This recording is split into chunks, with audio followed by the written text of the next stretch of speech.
DSC science methods 480 మొక్కలను గురించిన Theophrastus రచించిన గ్రంథం హిస్టోరియా ప్లాంటారం శ్వాసక్రియలో జరిగే విధానాన్ని విశ్లేషిస్తాడు అనే స్పష్టీకరణ క్రింది లక్ష్యానికి సంబంధించింది. వినియోగం ప్రాజెక్టు అనేది సహజ వాతావరణంలో పూరింపబడే సమస్య సాధనమని నిర్వచించింది. స్టీవెన్సన్ ప్రియాజే ప్రకారం ఈ వయసు గల పిల్లలు సజీవులను నిర్జీవులు వర్గీకరించగలుగుతారు. 7 to 12 years పరిసరాల విజ్ఞానంను సమన్వయపరుస్తూ పాఠ్య ప్రణాళికను మార్పు చేయాల్సిందిగా మొదటిగా సూచించింది. ఎన్సీఆర్టీ 2001 కిరణజన్య సంయోగ క్రియ బోధనానంతరం కిరణజన్య సంయోగ క్రియను నిర్వచించండి అనే ప్రశ్నను విద్యార్థికి వేసిన అది ఉత్పాదక పర్యాలోచక ప్రశ్న. సూర్యగ్రహణం చంద్రగ్రహణం ఏర్పడడాన్ని చూపుటకు ప్రాథమిక సైన్స్ కిట్లోని ఈ సామాగ్రిని వాడవచ్చు. 30 mm వ్యాసం 120 mm వ్యాసం గల ప్లాస్టిక్ బంతులు.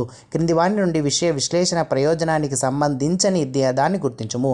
ఒక సైన్స్ పుస్తకం నందు పాఠ్యాంశాలను వ్యవస్థీకరించడంలో సహాయపడటం. విజ్ఞాన శాస్త్ర వివిధ రంగాల్లోనూ మరియు బోధనకు సంబంధించిన నూతన ఉపగామాల్లోనూ ఉపాధ్యాయులకు ప్రతి సంవత్సరం పునశ్చరణను నిర్వహించే వేసవి శిక్షణ సంస్థలను ఇలా అంటారు. యూనిటరీ ఇన్స్టిట్యూట్లు ప్రతినిధిత్వ అనుభవాన్ని ఇచ్చే వాటికి ఉదాహరణ ఎక్స్రే నాళమును ప్రయోగశాలలో వాడడం.